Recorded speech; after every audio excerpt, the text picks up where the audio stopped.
우리 CAU SABS 인터뷰 시리즈 세 번째 편입니다. 꼭 이게 무슨 얘기냐 하실 텐데, 중앙대학교 스쿨 오브 아키텍처 앤 빌딩 사이언스, 우리 건축학과의 이름이에요. 그래서 있어 보이려고 인터뷰 시리즈를 이제 기획했고요.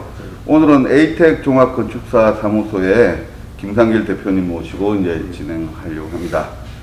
원래 김희욱 대표님도 모시려고 했는데 지금 위에 실시간 줌 심사 중위실에서 이따 시간이 되면 모시기로 하고요.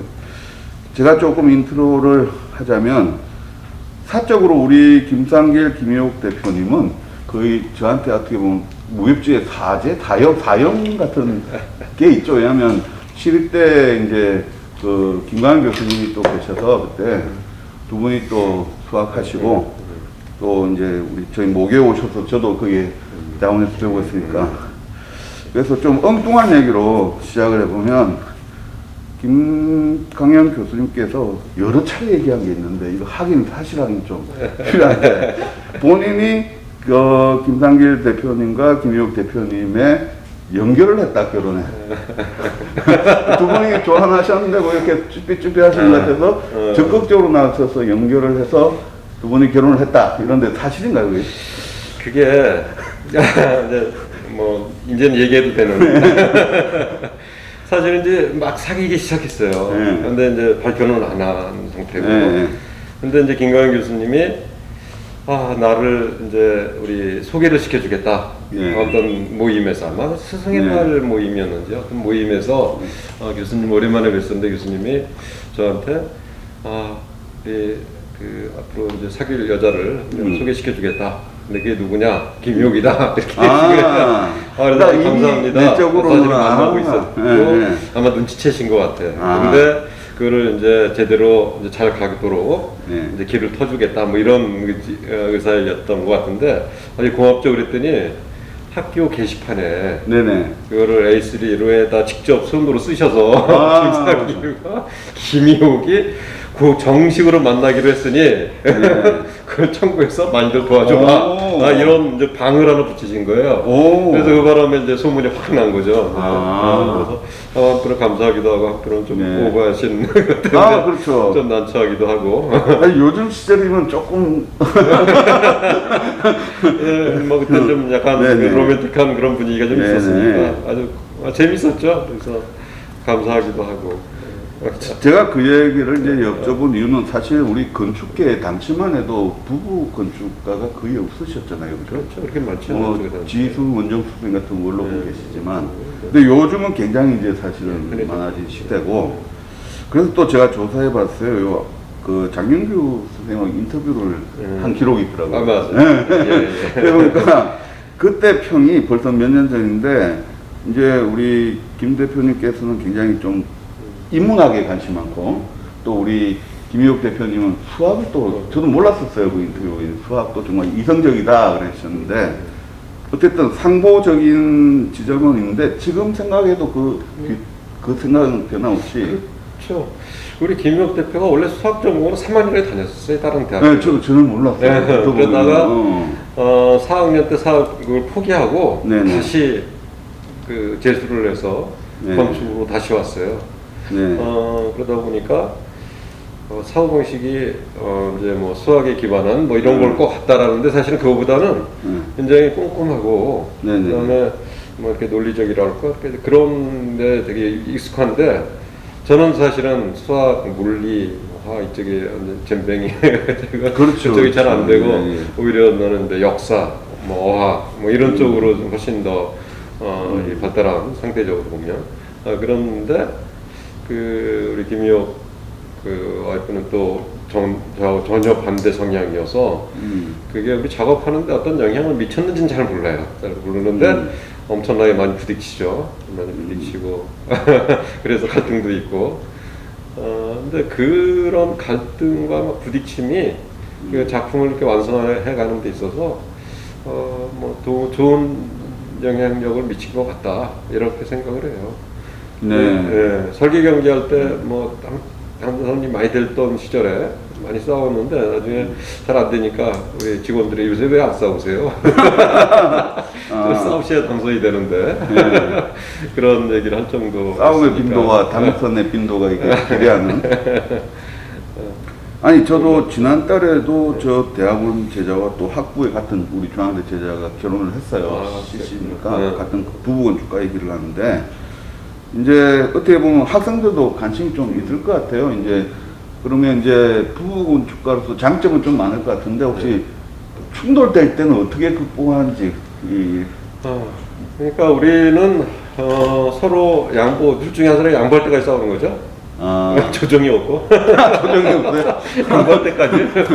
근데 이제 말을 들면 감정의 선을 넘어가거나 뭐 이렇게 오버하는 경우에는 뭐 스스로 약간의 이렇게 그 냉각기를 이렇게 가지려고 노력을 하는데 건축이라는 게 굉장히 이렇게 서로 설득이 가능한 대상이잖아요. 뭐 이 답도 없이 끝까지 가는 것이 아니고 얘기하다 보면 서로 사실은 이게 그 갈등을 빚을 때 보면 굉장히 사소한 문제예요.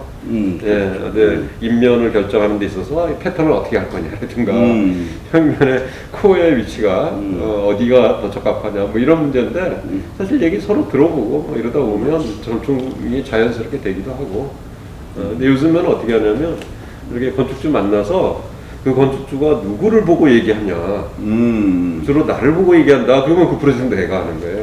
그래서 여기는 빠지고 그리고 이제 그 클라이언트가 우리 김영 대표를 보고 주로 얘기한다. 그럼 나는 이제 자연스럽게 빠지고 이제 이렇게 매칭이 되고.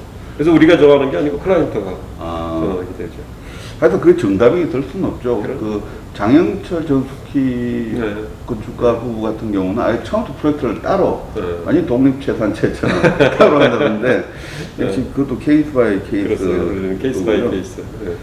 그리고 또 우리 김상길 대표님 이력 보니까 학창 시절 보내시고 홍대 대학원을 가셨더라고요. 혹시 그때 왜 그런 결정을?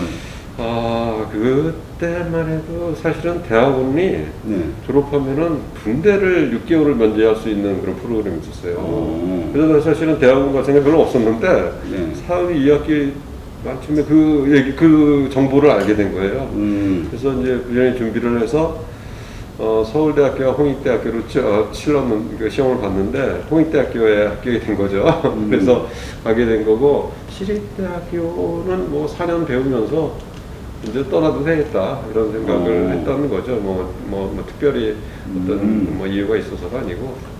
근데 사실 시립대도 우리 건축 도시 이 분야만 보자면 굉장히 사실은 이 훌륭한 학교 또 배출하신 뭐 조남호 선생님, 조대환 선생님 또 젊은 요즘 김창경 건축가 등등 해서 굉장히 훌륭한 학교라고 인식이 되는데 그 김희옥 대표님은 시립대 대학원을 그러셨던 거죠.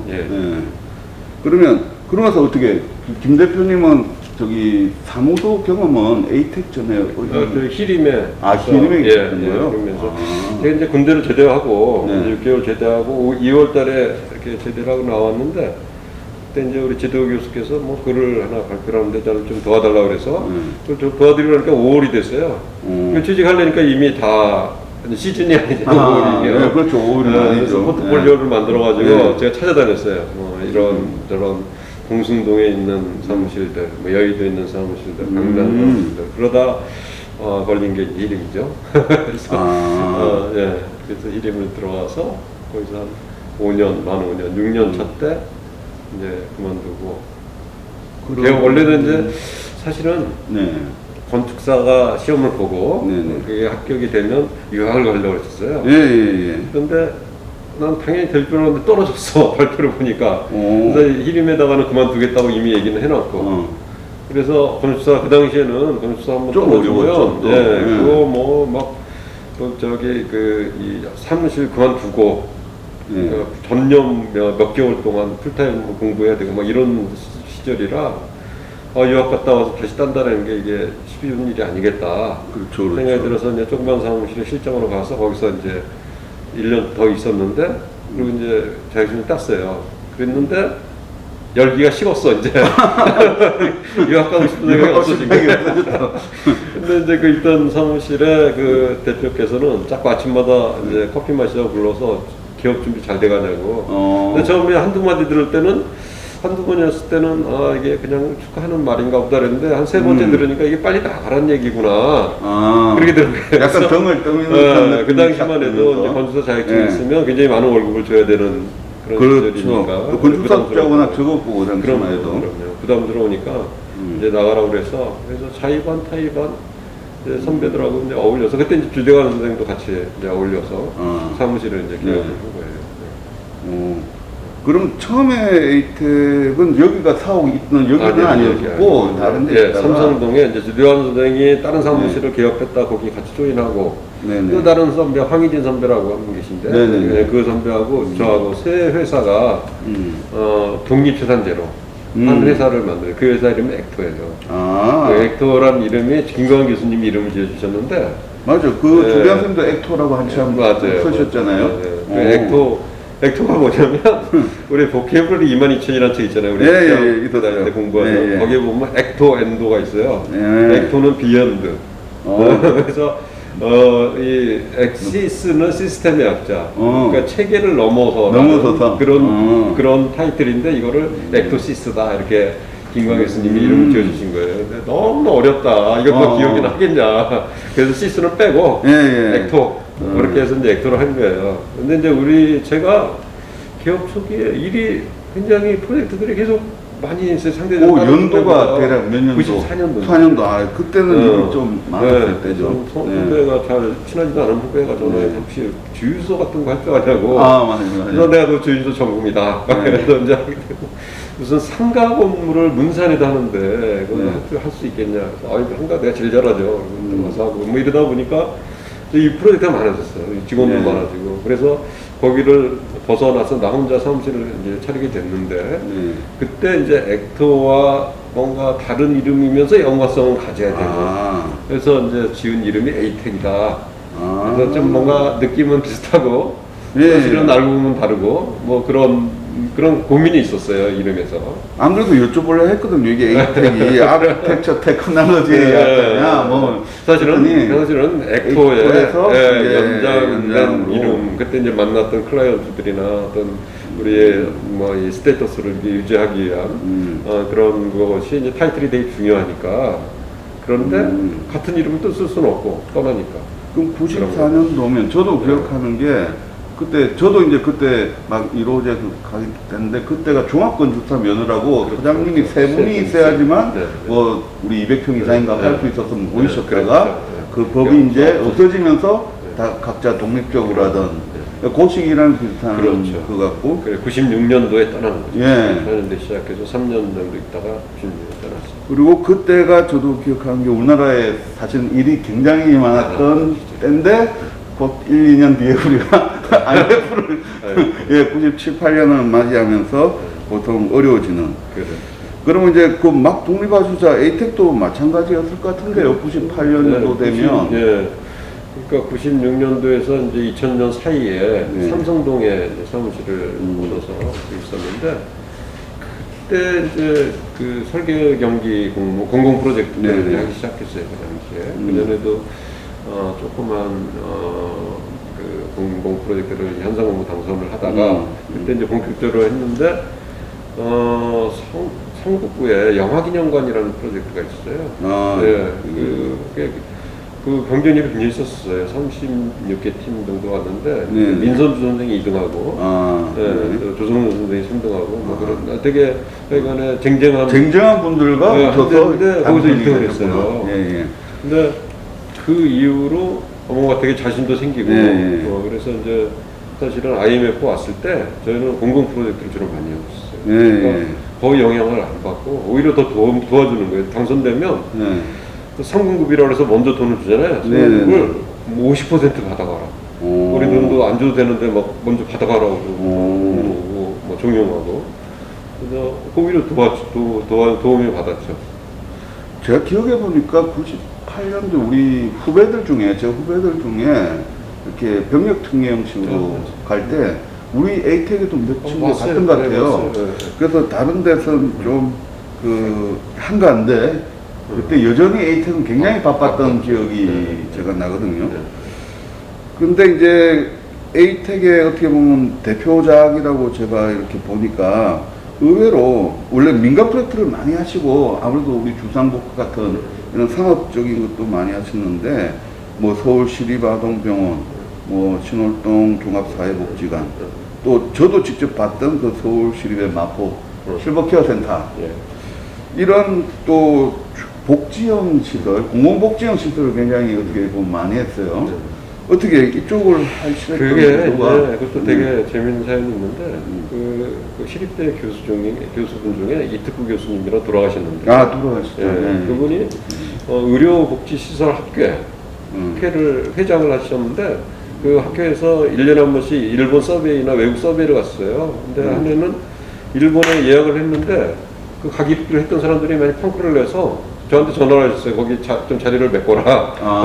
그래서 나하고 우리 김효 두 사람이 와서 뭐 좀 채워줬으면 좋겠다. 그래서 의도치 않게 일본의 복지 의료시설을 보러 간 거예요. 병원도 보고. 사실 가기 전까지는 병원 건축 좀 보고 좀 답사 좀 하고 그러면 할 수 있지 뭐 이렇게 생각을 했었는데 일본 가서 깜짝 놀랐어요. 설계한 건축가들이 와서 설명을 하는데 거기도 굉장히 깊고도 넓은 세계가 또 있는 거야. 그래서 돌아와서 오자마자 바로 그 해 가을에 2004년도인데 2003년도에 그때 박사과정에 입학을 했어요. 의료 건축을 전공하려고. 아 진짜요? 그럼요. 그래서 3, 4, 5 3년 동안 공부를 했어요. 그래서 공부하고 5년째 그러니까 수료한 해 박사 논문 준비할 때 시립 어린이병원을 할 수 있는 기회가 왔어요. 근데 그걸 경쟁을 정림하고 간삼하고 우리하고 3대1 경쟁이었는데 우리가 당선을 했어요. 그러니까 그게 데뷔작이 됐죠. 그렇죠. 이런 의료복지시설로는. 그때 이제 우리는 잘 모르니까 사실은 이제 이 아동병원이었는데 그 당시에는 이름이 그렇죠. 아동병원인데 그 아동병원 지금은 어린이병원. 지금 어린이병원인데 그 아동병원은 이렇게 유기된 아이들, 전쟁통에 이렇게 유기된 아이들 중에 건강한 아이들은 고아원으로 보내지는 건데 병리에 걸려 있는 아이들을 케어했던 그 병원이 그 아동병원이에요. 근데 이제 점점 이제 버려지는 유기되는 아이는 없어지고 줄어들고 있는 상황이었는데 이제 병원은 너무 오래돼서 새로 지을 거고 지으려고 그러는 거고. 그래서 이제 사실은 그 병원에 입원돼 있는 아이들이 어떤 아이들인지를 몰라서 이틀 동안 가서 자원봉사를 했어요. 저희 그 작업팀과 우리 김효. 저는 그때 바쁜 일에서 못 가고 그랬는데 가서 이틀 동안 가서 보고 이제 많이 놀랬죠. 그 아이들이 병이 얼마나 깊은지. 그 봄철 황사만 왔다 갔다 한 10명씩 죽고 그랬던 아주. 그러니까 평생 어린 아기로 그냥 조그만 아기 침대에 누워있다가 세상 떠나는 아이들이 이제 말하자면 이제 그 환자들이고 그 환자 아이들을 케어해주는 병원인데 그 병원이 그 환자들에게 어떻게 해줘야 될 거냐, 무엇을 해줄 수 있는가, 뭐 이런 게 이제 주제였던 거 우리 설계. 근데 그게 되게 중요했어요. 그 환자들의 특성을 이해하고 그 환자에게 말하자면 그 짧은 항해 기간 동안 그 도시와 자연과 이런 것을 경험할 수 있는 최대한 많은 기회를 받는 병원. 뭐 이런 게 이제 우리 병원 설계 주제였는데 시립 어린이 병원이 그래서 외부하고도 접촉을 많이 넓히시고 되게 이렇게 다양한 발코니와 중정과 이런 것들을 최대한 많이 해서 그런 설명을 많이 했어요. 그래서 이제 그 의료 메디컬 그 시스템의 플랜에 대해서 얘기한 게 아니고 근데 그게 주요했어요.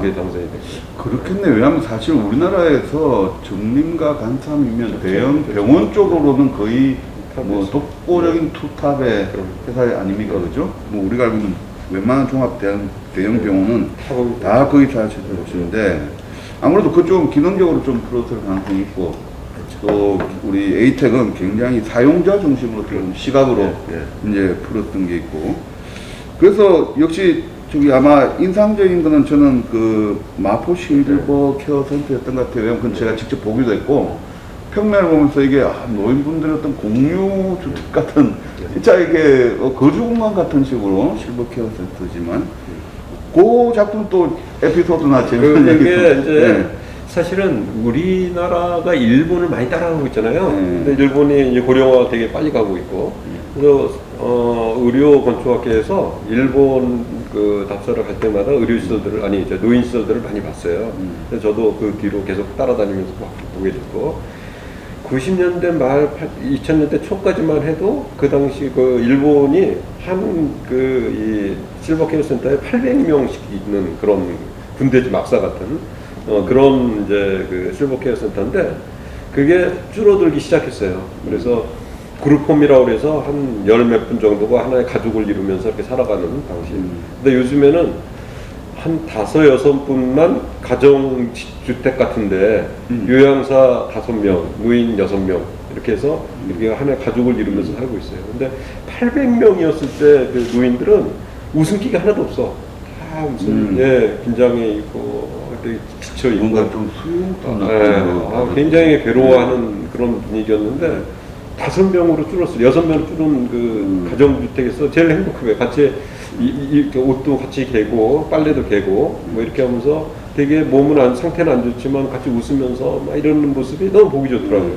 근데 그런 거를 여러 차례 답사하면서 봤던 그런 것들이 마포 실버 케어 센터에 제일 도움이 됐던 거죠. 그러니까 거기도 우리나라에 이제 최초로 그룹홈 시스템이라는 걸 이제 도입하기 시작한 거예요. 이제 마포 실버 케어 센터 기점으로 그거를 서울시에서 연구해서 이제 그걸 해달라라고 했는데 그 그룹 단위 하나의 가족 단위가 모여서 여러 그렇죠. 모여서 하나의 이제 케어 센터가 되는 건데 각 그룹별, 각 가족별 그 아이덴티티를 어떻게 가질 거냐 공간적으로 또 시스템적으로 또 사회적 환경으로서 어떻게 가져갈 거냐가 우리 주제였어요.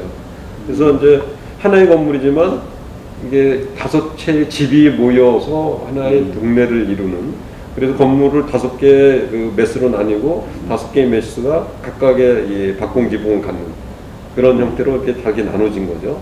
그리고 벽돌 건물인데 벽돌 컬러를 다 다른 걸 써서 5가지를 5 컬러를 쓰고 이렇게 나누어서 우리 집은 예를 들면 뭐 화이트다. 그럼 화이트 벽돌, 화이트 컬러의 내부 공간들 또 내부 공간하고 외부에 드러나게 그런 재료가 연결되게 엘리베이터의 그 출입구의 주변에 벽 컬러까지 다 맞추는 거죠 단체를. 그래서 맞춰서 그 노인분들이 우리 동네, 우리 집, 또 내 방, 그다음에 그 각각에 대한 선택을 자율적으로 할 수 있는 다양한 공용 공간들, 뭐 이런 것들이 이제 주제였어요. 근데 그 다음에 저기 그 송파에 실버 케어 센터 현장 공부가 있었는데 그때 이제 심사를 가서 봤더니 그게 완전히 절풍처럼 70 몇 개 중에 한 50 몇 개가 똑같아요. 이제 메인스트림이 됐다. 그렇게 됐어요. 네.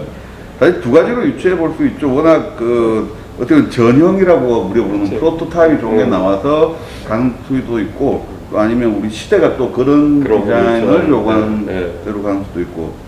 그러고 보면 옛날에 저는 김승혜 선생님이 보건복지소 하나 정말 프로토타입 잘 만들고 전국에 쫙 이렇게 같이 가던 그때 생각도 좀 나네요.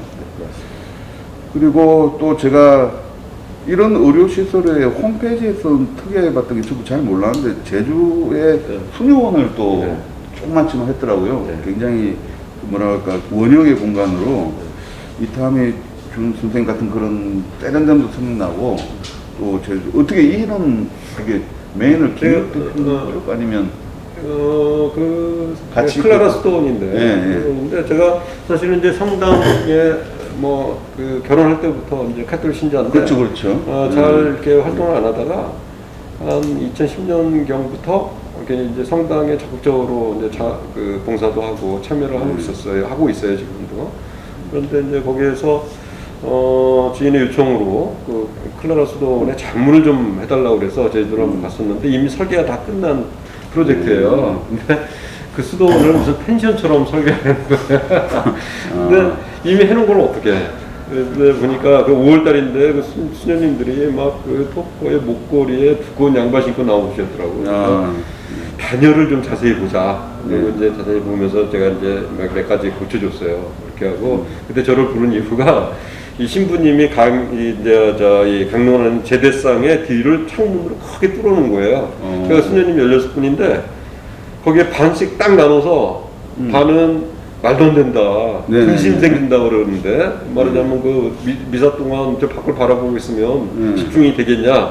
그 나머지 반은 이거 하나님이 창조하신 그 자연을 바라보면서 미사 드리는데 뭐가 문제냐? 근데 너무 격렬하게 싸우고 있어서 조정이 안 돼. 그래서 이제 저보고 와서 얘기를 해달라는데 사실은 이미 건축가하고 그렇게까지 얘기를 했는데 이미 결론이 난 건데 다시 바꾸는 거에서 그거는 건축가한테 따라가는 게 좋겠다라고 하고 그 대신 이제 단열을 말도 안 되는 단열 처리가 잘 안 되는 부분들을 이제 보완하고 올라왔는데 1년 뒤에 다시 연락을 받았어요. 가봤더니 이제 공사한다고 1층 바닥까지 쳤는데 좌석수가 300명이 들었는데 그러니까 저 수도원에 평생 서원을 하기 위해서 그 서원식을 하는데 그때 가족이나 뭐 한 300분이 오셔야 되는데 성당이 150명밖에 안 들어가는 성당. 근데 거기 감독으로 오신 분이 그 얘기를 했어요. 원전 선생님한테 이거 너무 작다. 그런데 무슨 소리냐 건축가하고 다 얘기한 건데 그래서 공사해놓고 보자. 그러니까 1층 바닥 해놓고 의자를 놔보니까 확인이 된 거예요. 안 들어가. 그래서 그때하고 불이 나게 이제 제가 다시 부른 거예요. 그래서 가서 얘기를 들어봤더니 이 설계한 건축가는 이미 너무 많이 바꿔줬기 때문에 더 이상 못하겠다. 그래서 손 들고 이제 나가신 거고 이게 어떻게 했으면 좋으니까 이런 거예요. 근데 저는 잘 됐다. 이 펜션을 이제 수도원으로 바꾸자 이번 기회에. 그리고 사실은 그게 어려운 일이 아니었던 게 이 타원을 큰 게 하나 있고 그 안에 작은 타원이고 작은 타원이 본당이고 그 사이 공간이 뭐 고해성사실, 신부님 준비실 막 이런 식으로 이렇게 채우는 거예요. 그것만 싹 걷어내면 그냥 되는 거 하고요. 되게 간단한 일이었어. 그리고 그 간단한 그 타원형이 사실 음향에 제일 불리한 게 타원의 형태거든요. 그래서 그 음향을 어떻게 말하자 극복할 거냐 하는 거를 이제 뭐 이제 목재 리뷰 이런 것들을 쓰는데 그때 이제 계명대학교 물리학 교수하시던 그 김규택 선생 이런 분을 제가 초대를 해서 같이 가서 이제 음향을 이제 어떻게 건축 음향으로 이거를 해결할 거냐. 근데 그게 이제 디자인의 시작이었어요. 그래서 그것들이 다 반영이 되고 그 다음에 이제 처음에 그 본당만 고치기로 했던 게 모든 부분을 다 일이 점점 커졌네. 다 이제 처음부터 다 다시 한 거예요. 그다음에 뭐 종탑, 뭐 외부에 있는 화장실. 근데 이제 예를 들면 거기에 들어가는 십자가를 어떤 은인이 저 돈을 내서 그걸 하는데 의뢰하신 분이 이 안성에서 작업을 하시는데 서울에 있는 건축가가 와서 좀 봐달라. 부터 시작해서 온갖 무슨 가구 뭐 이런 것들을 다 디자인을 하든지 아니면 작가가 하는 걸 가서 그 감독을 하든지 그러다 보니까 그 2년을 거의 수도원 작업을 하게 된 거예요. 그런데 굉장히 은혜롭고 기본적으로 그 다음에 되게 재미있고 굉장히 뭐 완성도 높은 작업을 하려고 제주도 굉장히 많이 갔어요 그 당시에. 그렇게 완성이 됐죠. 어떻게 보면 큰 두 개의 링 중에 안쪽 링을 드러내는 해법으로 전체 공간을 제대로 다 살리는. 하여튼 저도 예전에 중곡동 성당이라고 실무 때 했는데 성당이 참 저도 아주 고생스럽지만 재밌었다고 기억나는 게 성당은 진짜 성물 하나하나 모든 디테일까지 전체를 다 공간과 맞춰서 설계해야 되는 재밌었던 것 같아요. 기억에 나는 제가 뭐 모르는데 우리 마음속에 있던 뭐 기억나는 프로젝트가 있어요?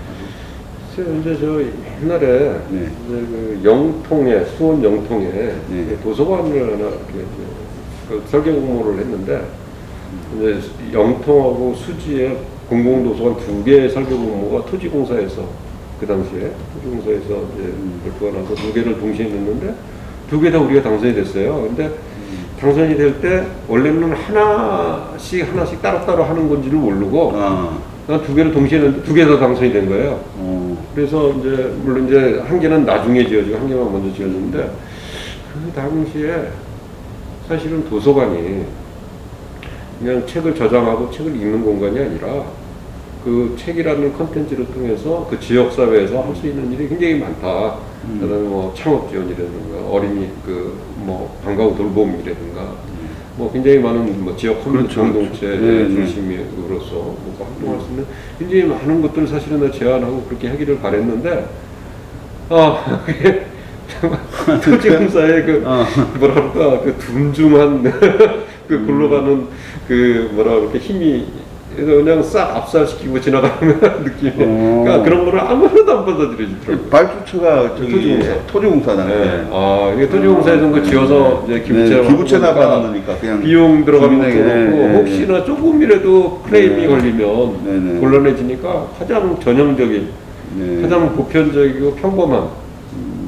그래서 그 뒤로 도서관은 어땠으면 좋겠다라는 생각을 굉장히 많이 하고 있어요.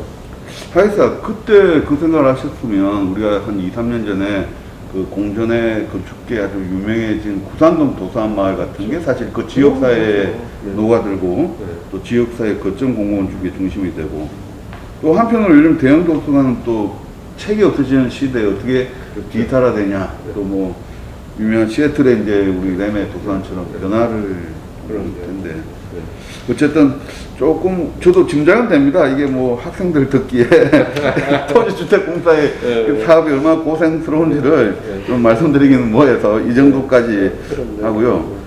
그 다음에 또 제가 우리 최근에 우리 김 대표님 움직임 중에 지난주에도 뵀지만 시흥 강명지구 마스터플랜 연구도 하시고 또 작년, 재작년인가요? 그 고덕강일지구에 MP도 하셔가지고 그때 참 그 우리 새로운 주거 도시 문화 또 아파트의 어떤 유형에 관한 또 그리고 서울시에서 청년 맞춤형 우리 컴팩트 시티라고 그 메스타디가 당선된 연희 그다음에 또 싸이가 당선된 연희 정산에 또 MP를 다 하셨잖아요.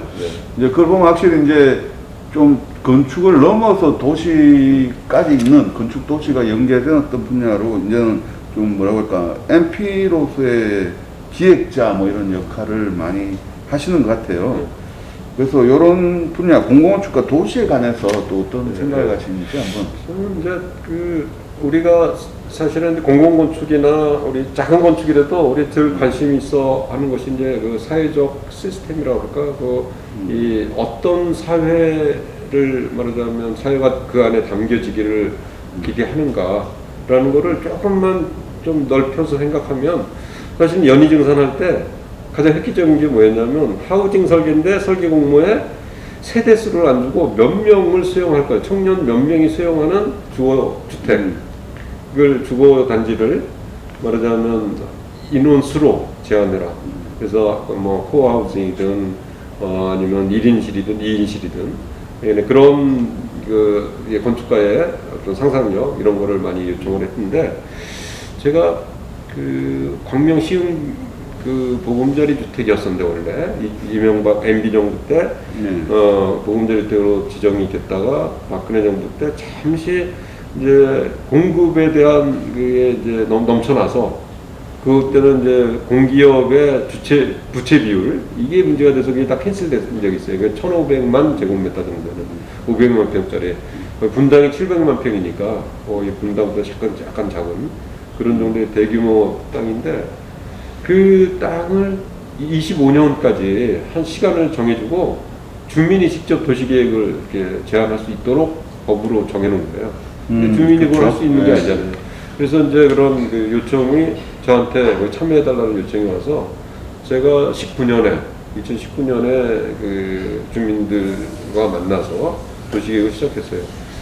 그때 내가 이제 관심 가졌던 게 뭐냐면 사실은 우리 LH에서 하는 걸 보면 건축 따로, 도시 따로, 토목 따로, 뭐 인프라 다 따로 해.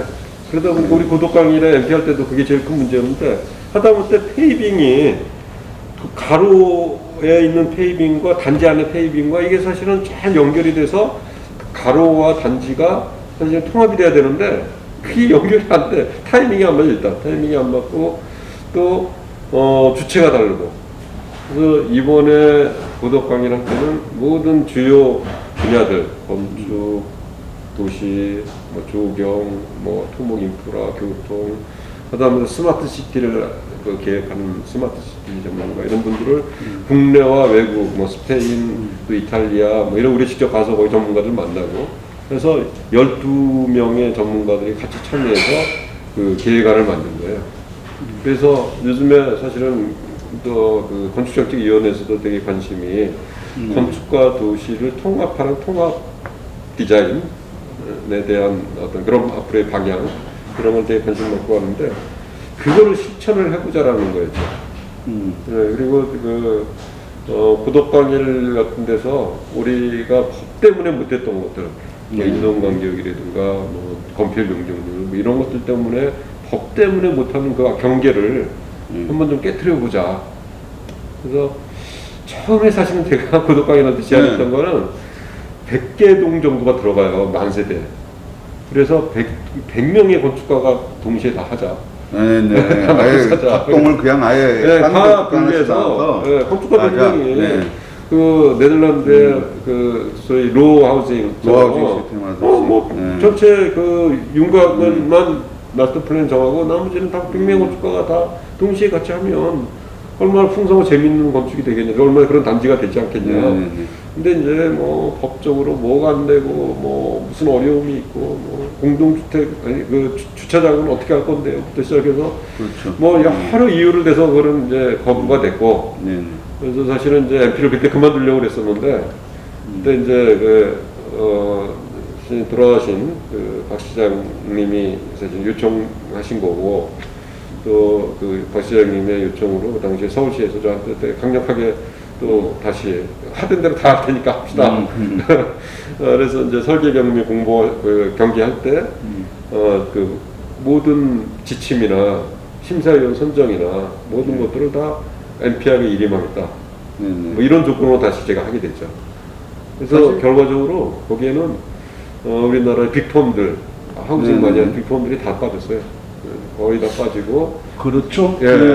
많이 떨어졌어요. 그리고 그 젊은 건축가가 코업을 하는 그 빅펌들만 살아남았어요. EMA 들어오고 그렇죠. EMA 들어오고 무슨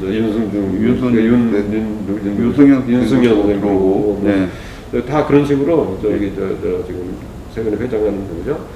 박인수 들어오고 뭐 이런 사람들이 하우징 경험도 없던 사람들이 그 하면서 고독가에는 당선이 됐었는데 그 이유가 말하자면 심사위원이 됐어요. 하는 것 때문에. 심사위원만 바뀌어도 그렇게 달라질 수 있다라는 걸 확인했죠.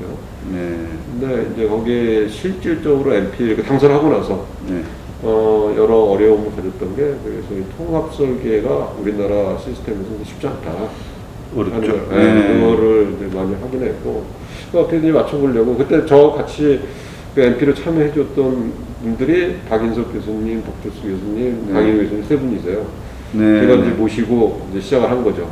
그래서 정말 그대로 한번 해보려고 그랬는데, 그 서울시에서 그렇게 도와주고 그렇게 부시를 해줘도 안 되는 그런 그 뭐랄까 그 시스템이 있더라고요. 그때 그 지구 자체 설계 나갈 때는 특별 건축구역 지정은 해서 나갔죠. 그죠? 대신에 이제 나중에 우리가 시행 과정에 특히 토목 관련 각종 법령이나 이런 것들에 대한 시행에서 충돌이 분명히 생기고 또 시공 같은 단계는 거의 컨트롤이 안 되실 거고 그래서 이제 결국에는 아마 또 기존의 사업성이라든지 뭐 준공 시기 또 뭐 각종 반대에 부딪혀서 아마 이상적으로는 못 하셨을 텐데 그래도 지금까지 해왔던 아파트 문화보다는 분명히 지어주는 달라질 거라고. 그 특별 권리 건축구역으로서 달라진 되게 재밌는 에피소드가 뭐가 있냐면 그 한 프로젝트가 이제 그 민간 아니 저 임대 아파트여서 그 계단 저기 그 복도들을 다 연결을 했어요. 그러다 보니까 복도 길이가 길어진 거예요. 그러니까 용적률이 한계가 있고 세대 수는 또 그 복도부에서 지정해 준 게 있고. 그러니까 복도를 용적률을 맞추기 위해서 되게 좁혀갖고 1.2까지 줄인 거예요. 그래서 이제 건축심의에 접수를 했는데 건축심의 과정에서 용적률 몇 퍼센트 풀어주면 이거를 한 1.8까지 늘릴 수 있냐. 그래서 용적률 3%만 더 풀어줘라. 그래서 200%가 한계인데 203%로 늘렸어. 그래서 이 복도폭을 1.8로 다 늘려서 갔어요. 그러니까 이게 특별건축구역이 아니면 법에 정한 용적률을 넘어서서 뭘 한다라는 게 불가능하죠. 근데 그 용적률이라는 게 사실 우리가 그냥 정한 거예요. 무슨 과학적 근거가 있는 것도 아니고 200% 정도면 도시에 잘 안착되겠다 이런 거지 203%는 안 되고 197%는 되고 이런 거 아니었는데 그런 것들을 특별건축구역을 통해서 아주 굉장히 논리적 어떤 이성적인 논리를 통해서 그런 논의를 통해서 3% 늘리니까 그렇게 좋아지는데 그래서 그런 그 특별건축구역이라는 것이 되게 파워풀하고 되게 좋은 잘만 활용하면 굉장히 괜찮은 게 되겠다라는 게 그 오덕광인지구에서 얻은 교훈이죠. 원래 지금 그 용적률 같은 개념이 해외는 또 별로 없잖아요. 어차피 정성적으로 다 합의해서 이루어지는데 우리나라는 이제 일반적으로 건축법에서 리지드하게 컨트롤하기 위해서 있는 단계고. 자, 그러고 나서 저기 또 아까 컴팩트 시티 연희정산에 관해서 제가 자료를 보다가 인상적이었던 게 그 안에 원래 그게 청년 임대형 주택이잖아요, 그죠? 근데 저층부가 거의 커뮤니티 공간이 한 40%까지 들었더라고요. 보통 법적으로는 10% 정도 제한인데. 근데 이럴 경우 아까 고도강연에서도 비슷한 또 걱정이 되던 게, 야, 이 공공건축들이 굉장히 사업비도 제한되고, 기관들은 여러 가지 현실적 제한이 많을 텐데, 어떻게 늘렸을까? 40%까지 어떻게 늘리고 설득했을까? 예. 그게 사실은 연희증선거는 이제 파리의 리인벤트 사업으로부터 이제 그 사업 방식을 이제 빌려온 그 이제 참고한, 그래서 여기서도 우리도 이제 리인벤트 사업이라고 그렇게 하는데, 거기는 사실은 그 홍수 조절 기능을 하는 이 펌프 유수지예요. 그렇죠. 유수지 성지가 짓는 거예요. 그래서 그 지역 사회에 유수지에다 이 말하자면 하우징을 짓는 거니까 지역 사회에 기여를 해야 된다. 라는 그 지역사회의 요청으로부터 예를 들면 전체 면적의 연면적의 30%, 40% 정도를 지역사회에 할애해라. 라고 하는 요청이 있었어요, 이미. 그러니까 그거를 뭐 늘린 게 아니고. 그 안에 시설이 아니라 그 주변 분들하고 같이 공유해서 쓰는 뭐 그게 도서관이 오든, 뭐 수영장이 네, 오든, 뭐 여러 가지 주민 커뮤니티 시설로 오든, 무슨 교육 이런 시설. 증상 같은 데는 거기에 이제 그 상암에서 이렇게 출퇴근하는 많은 젊은이들을 위한 공방이라든가 아니면 그런 그 교육 시설이라든가 뭐 이런 걸 도서관이라든가 이런 걸 쓸 수 있는 그런 시설을 저층부에 많이 두고 있죠. 창업 공간도 들어가고. 그리고 연희는 거기 도서관과 수영장과 뭐 이런 것들이 주로 들어가고. 연희는 당선 안 보니까 그 유리가 너무 세서 저 어떻게 뽑아줬을까 참 궁금한데.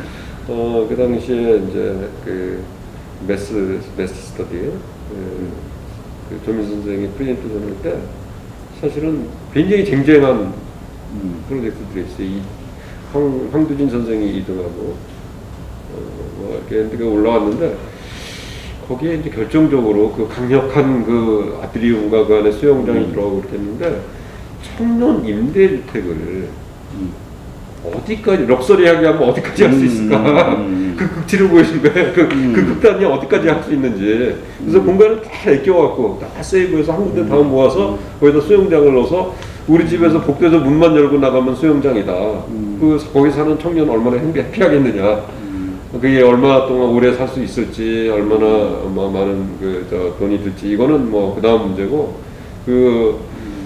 주택에 살면서 가질 수 있는 가장 행복한 상황, 이런 거를 이렇게 꿈꾸고, 그거를 뭐 실현하기 위한 여러 가지 방법들, 그러니까 식사를 할 때 가장 좋은 분위기에서 가장 멋지게 이제 식사할 수 있는 뭐 이런 것들을 이제 식당의 위치라든가 또 거기 텃밭 같은 거를 넣어서 거기에서 같이 수확해서 같이 밥을 이렇게 준비해서 같이 식사하는 뭐 이런 것들이라든가.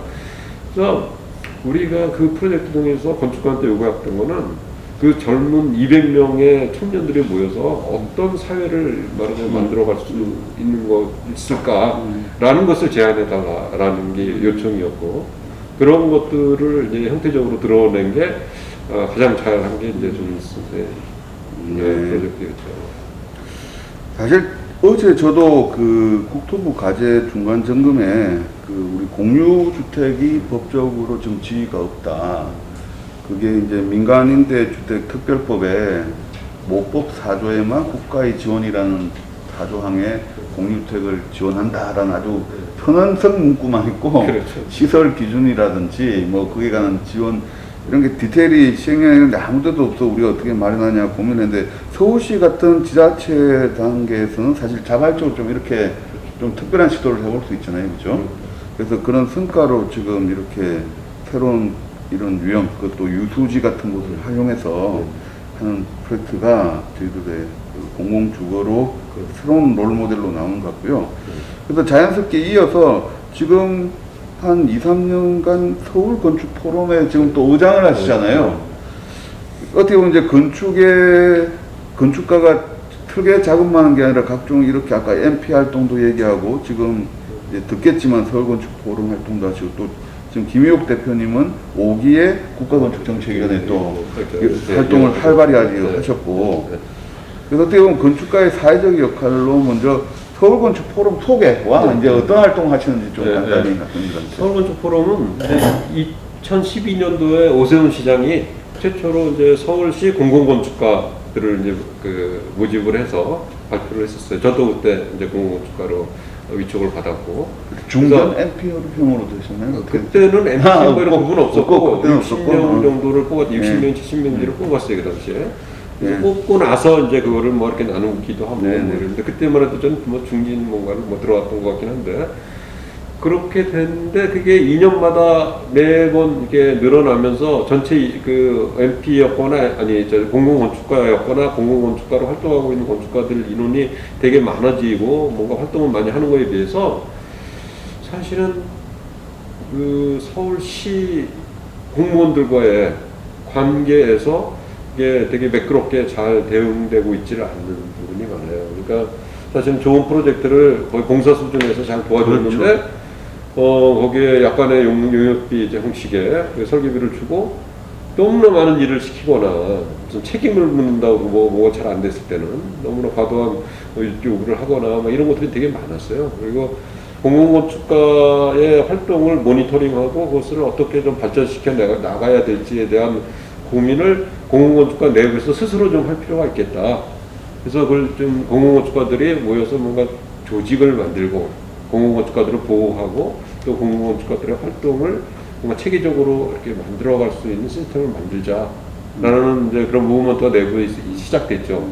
그때 이제 우리 건축기본법에 의한 기본 조례에 보면 사단법인을 만들 수 있도록 이렇게 길을 터놨어요 이미. 그래서 서울시에 사단법인을 만들겠다 요청을 하고 서울시에 그 요청 그 사단법인 신청을 해서 그 승인 받기까지 2년이 걸렸어요. 그렇죠. 굉장히 오래 걸렸죠. 2년이 걸렸는데 그때 이제 그런 아주 지난한 과정을 거쳐서 이제 사단법인을 만들었고 그 사단법인을 만들어서 할 수 있는 일이라는 게 결국 우리가 가졌던 최종 큰 목표는 뭐냐면 저희 정부나 지방정부가 건축, 도시, 물리적 환경, 우리 건조 환경에 관한 정책이나 프로젝트 실천을 하거나 뭐 이랬을 때 그거에 대한 결정을 전문가한테 의뢰하지 않고 굉장히 자의적으로 결정하거나 정치적 어떤 그 감각으로 딱 결정하고 해왔던 게 우리나라의 상황이죠. 그래서 그거에 대한 카운터 파트너로서 전문가가 카운터 파트너로서 뭔가 구체적 어떤 법적 지위를 가지고 뭐 이렇게 카운터 파트너로서 활동할 수 있도록 하자라고 하는 것이 이제 서울건축 포럼의 이제 말하자면 목표이자 어떤 이제 존재의 의미인 거고 이거를 서울에만 국한할 게 아니고 지금 전국에 공공건축가 제도를 지금 해서 공공건축가를 뽑고 있거나 총괄건축가를 뽑고 있는 그 지자체들이 굉장히 많아요. 지금 다 합치면 한 700명 정도 돼요. 그렇죠. 네. 지금 웬만한 강력은 일단 다 구축이 됐고, 지금 기초지자체도 꽤 많이 한 몇십 개 도시. 그래서 다 모아서 우리 이 공공건축가나 이 총괄건축가 혹은 서울건축포럼의 역할은 우리 그 정치적 결정이나 지방정부나 중앙정부에서 결정하는 중요한 건축 도시에 대한 이 정책 프로젝트를 제대로 결정할 수 있도록 그걸 안내하고 도와주고 또 필요할 때는 같이 비평하고 뭐 이렇게 하는 그런 기능을 갖자라는 겁니다. 그러니까 이거는 순전히 카운터 파트너가 정부가 되는 거죠. 그런 목표로 움직이고 있는 거고 그래서 지금 제일 열심히 하고 있는 게 지금 광주 총괄건축가로가 있는 우리 함인선 선생님의 저희 도시 건축 통합 디자인 그 주제를 가지고 우리가 세미나를 시작했어요. 그래서 이제 지금 2주 만에 한 번씩 하는데 지금 4주 4번의 세미나를 했고 앞으로도 이제 그걸 해서 잘 준비해서 내년부터는 이걸 유튜브 강의 뭐 이런 걸로 좀 확장시키고 그걸 좀 이제 곧 있을 대선 그렇죠. 총선, 대선 네. 이럴 때 건축의 혹은 도시 건축의 어떤 정책을 결정하는 데 있어서 그런 것들에 좋은 준비도 해주고 그래서 올바른 방향으로 이끌어가자라고 하는 그런 지향을 가지고 있습니다. 사실 저도 예전에 그 서울시 2014년도에 이 공공건축가 제도를 구축할 때 연구로 이제 참여한 적이 있었는데 상계에 보면 어떻게 보면 이제 서울시 같으면 우리가 영국의 그때 케이브 같은 건축환경위원회처럼 공공건축가가 실질적으로 이렇게 보면 공무원이 되기도 하고 직접 일을 하는 시행안 주체가 되고 있는데 우리나라 사정상 각종 예산이나 행정 시스템 한계로 어떻게 보면 지원과 자문 역할로 공무원 주가가 구축되다 보니 아까 말씀하신 대로 뭔가 재능 기부만 하고 이렇게 실질적으로 뭔가 이게 그에 대한 어떤 또 자기 권능에 관한 어떤 권한 이런 게 약하고 근데 서울건축과 전문 건축가들에게 그 오리엔테이션도 이제 많이 하고 같이 또 모여서 하는 어떤 역할을 지금 준비하고 계신 것 같아요. 그리고 이제 강주시와 또 연합해서 이런 프로그램도 하시고 이제 한 몇 년 되셨는데 어떻게 이건 임기? 원래는 임기가 정해져 있었는데 네네네. 일기 의장을 김인철 선생님이 하시다가 김인철 선생님 하셨죠. 그러다가 임기를 다 못 채우고 부산 총괄건축가로 가셨죠. 네네. 그다음에 우리 하민선 선생님 좀 해주시면 좋은데 또 광주 총괄건축가로 가시는 바람에 네네. 제가 맡았는데 저는 이제 그만하고 싶은데 벌써 이렇게 됐으니까. 근데 지금 뭐 내부적으로 뭐 다음 사람 안 나오면 계속 하셔야 되겠네요. 안 나오고 있어요. 아주 지금 답답한 상황입니다. 하시겠다는 분 나오실 때까지 계속 하시는 걸로 당분간은 좀 네. 어떻게 키워야 되는 거죠. 그리고 네. 시키면 또 하죠. 근데 네. 그 자리가 사람을 만든다 그러는 것처럼 네. 될 거라고 생각을 하고. 이제 인터뷰 시간이 좀 돼서 많은 얘기를 나누는데요. 이제 좀 이제 압축적으로 제가 에이텍은 앞으로는 어떤 건축을 지향할까 이런 걸 여쭤보려다가 또 홈페이지에 보니까 에이텍만큼 저는 철학적인 홈페이지가 없는 것 같아요. 앞에 텍스트를 쫙 이렇게 목표, 어버네이션시, no design, no style, on the space and society 막 그리고 또 중간에 문구도 과학적 방법만 하니까 제가 알도로시의 막 그 과학적 도시 이런 생각도 나고 굉장히 그 홈페이지에 이게 써두셨는데 그거는 언제쯤 쓰셨던 거죠? 그게? 이제 그 사실은 에이텍이라는 이름을 만들 때 그런 텍스트를 사실은 이제 이렇게 준비를 하고 시작을 했어요. 그때는 홈페이지가 아니라 우리 브루셔였죠. 그렇죠. 브루셔 안에 그런 글들을 담고 이렇게 했었는데 그게 사실은 제가 대학 공부하던 시절부터 건축가는 그렇게 어떤 방법의 지향을 가지고 어떤 방식으로 이걸 접근해 가야 된다라는 생각을 계속 해왔던 내용이고 근데 그게 실제로 실천이 되든 안 되든 이 목표를 이렇게 가져야 된다라는 거는 우리 소위 우리 자체 약속이자 우리 이제 다음 세대 우리 직원들로 지금 들어와 있는 우리 다음 세대에 대한 어떤 뭐 이런 요청 이렇게 합시다. 이렇게 해줘라라고 하는 요청 같은 거죠. 그래서 제가 보면서 저도 이제 그게 설계사무소 대표님의 텍스트 느낌보다는 역사 이론 분야를 전공했던 박사 분의 어떤 텍스트 느낌이 있어요. 또 8, 90년대 우리가 또 많이 지향했던 단어가 많이 들어있거든요. 그 어떤 시대에 대한 편견인데 그래서 이제 여쭤보면 또 그거는 이제 벌써 한 20년 전이고 앞으로 이제 또 에이텍은 또 20, 30년을 또 지향해야 되니까 지금 관점에서 한번 정리해 보면 미래 에이텍은 또 어떤 키워드를 가지고 갈까 이런. 근데 이제 저는 그 우리 다음 세대로 지금 갈 거로 생각하는 건 우리 파트너 중에 이제 조준호 소장이라고 있어요. 조준호 소장이 그쪽은 이제 파리에서 공부하고 이제 한 10년 정도 활동하다가 들어와서 우리나라에 이제 라이선스는 없고 근데 이제 우리 지금 제일 활발하게 우리 사무실 내에서 이제 프로젝트 하고 있고 근데 이제 그 친구와 이제 그 밑에 이제 실장급으로 있는 몇 명의 친구들이 있는데 그 친구들하고 이제 그 프로젝트 시작하면서 같이 얘기하면 늘 생각하는 게 결국 이 사회를 바라보는 시선, 이 건축가가 우리 사회를 말하자면 어떻게 되기를 바라는가, 이 사회가 예를 들면 그 건물이 공공 프로젝트든 뭐 민간 개인 프로젝트든 어떤 작은 카페 같은 그런 프로젝트라도 그 안에 들어와서 어떤 말하자면 활동들, 그 사람들의 관계들 이런 것들이 일어나기를 바라는가에 대한 얘기들을 제일 먼저 시작을 해요.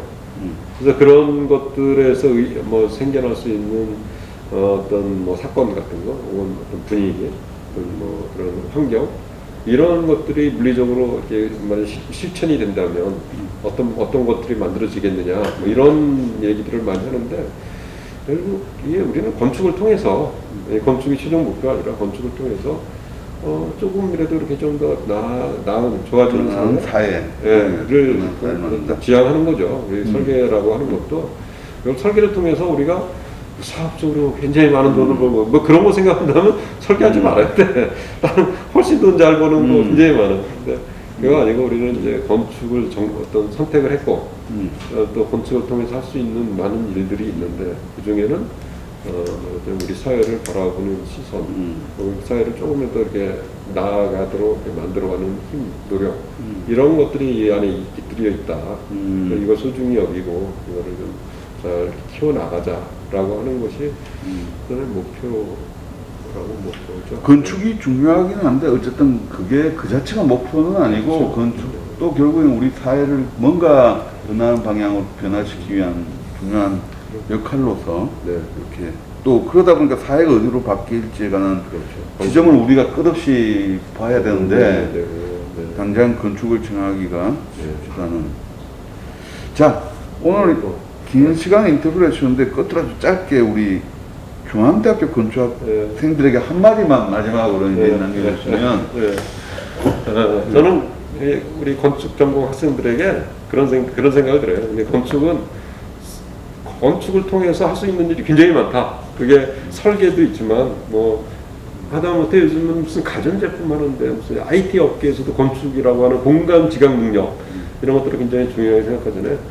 그래서 이 건축 안에 갇히기보다는 건축을 이용해서 이 세계를 바라보고 건축을 통해서 할 수 있는 굉장히 많은 것들을 이렇게 늘 이렇게 잊지 않고 이렇게 바라본다면 할 수 있는 일이 굉장히 많다. 그래서 그리고 이왕이면 설계를 통해서 했으면 좋겠다. 너무 훌륭하고 똑똑한 젊은 우리 건축 전공자들이 자꾸 설계를 안 하고 자꾸 딴 데로 가. 물론 거기서 많은 성취도 하고 좋은 일도 일어나지만 우리나라에서도 정말 세계적인 건축가들이 좀 나와야 되는데 그러려면 더 많은 인재들이 이렇게 같이 했으면 좋겠다. 설계 같이 합시다. 자, 아주 감사드립니다. 네, 이것으로 인터뷰는 마치도록 하겠습니다.